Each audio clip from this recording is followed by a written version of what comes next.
To begin the scanning process, start by naming your project. Click Add Scan Name. Let's say we name this Botspot Scan Mask Test 01. And confirm the image format you want to use. Next, switch to the Cameras tab and set your camera preferences for the scan. In this example, we use an ISO of 400, a shutter speed of 1/10 of a second, and an aperture of f11. Once the settings are defined, click Sync to apply them to all cameras. After configuring the cameras, click Live View to manually adjust each camera's lens. It's important to adjust the focal length whenever you scan a new object or anything that differs in size. You can switch between cameras to view each perspective individually. Try to center the object in each camera's frame, leaving a small amount of space around it.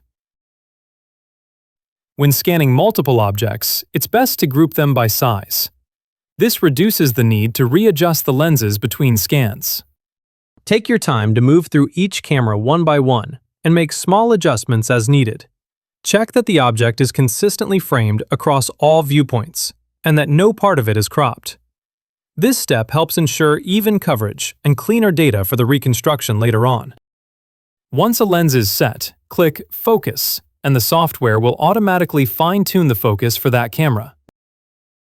Return to the Scan tab and click Quick Submit. Quick Submit is an important step, as it saves all selected settings before the scan begins. Now, click Scan to start the scanning process. The scan will take a few minutes, depending on the number of turntable positions and the number of images being captured. During the scan, the animation indicates the current rotation angle, showing the progress of the scan across the full 360 degrees. Once the rotation is complete, you can choose to continue and capture additional images for the dataset, or finish the scan.